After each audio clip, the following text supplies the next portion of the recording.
Good evening to you. I'm Tiffany Murphy. Our top story tonight, Orange County Sheriff Jimmy Lane Mooney banning 4 police officers from the sheriff's office and the jail. Sheriff Mooney says the 4 officers are part of the Orange Police Department. He says they were caught on video using a county computer to alter legal documents, an action the sheriff says could jeopardize pending criminal cases. KFDM's Angel San Juan joins us tonight in the studio to tell us what led to this. Angel?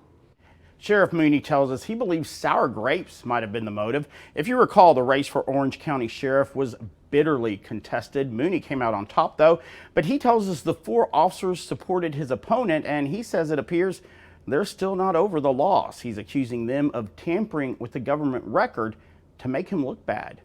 It's in this room in the Orange County Jail. Deputies and police officers can use this computer to fill out a template for a probable cause affidavit, which is a legal document specifying why a person is getting arrested and charged with the crime.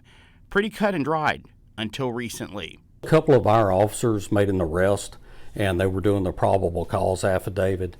And when they completed it, they printed it out, and they noticed this information at the bottom of it, which is not a true and correct copy of the probable cause affidavit. Orange County Sheriff Jimmy Lane Mooney shows us what the template is supposed to look like, but part of it had been changed to read, "Howdy folks, welcome to the Jimmy Lane train. The Mooney train has arrived." We went back and looked at the date and the time, and we pulled up the video on it, and we know who went in there. Sheriff Mooney says it showed 4 officers from the Orange Police Department altering the legal document. Mooney considers it a goofy prank with serious consequences. In his opinion, a criminal action. It is tampering with a governmental document. If you look at people that sign a citation, that's a Class B misdemeanor. Give it any enhancements to that. I believe this is a more serious document than a traffic citation.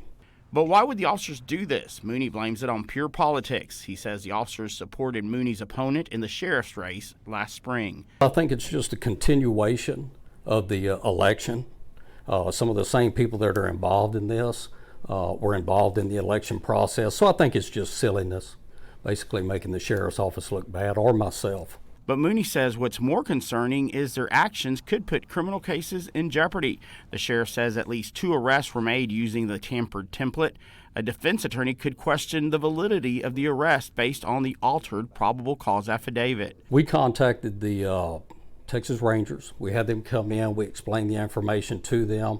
We went over and talked to the district attorney's office, and they kind of talked about it with the district attorney and the Texas Rangers, and I don't believe there's going to be any charges filed on this. But Sheriff Mooney is not hesitating in taking action. As far as our facility here, those officers are not allowed here. They're going to have to do their probable cause affidavit at the Orange Police Department. We provide a computer back here for them as a courteous, to help expedite the situation when they arrest somebody. But they're no longer allowed here at the sheriff's office. Steps to stop what he calls similar sabotage in the future. Another safety measure Sheriff Mooney is implementing, the template for the probable cause affidavit is now password protected. We reached out to Orange Police Chief Lane Martin to see if he was taking any action against his officers, but we were told he was in a meeting and we have not heard back from him yet. Tiffany?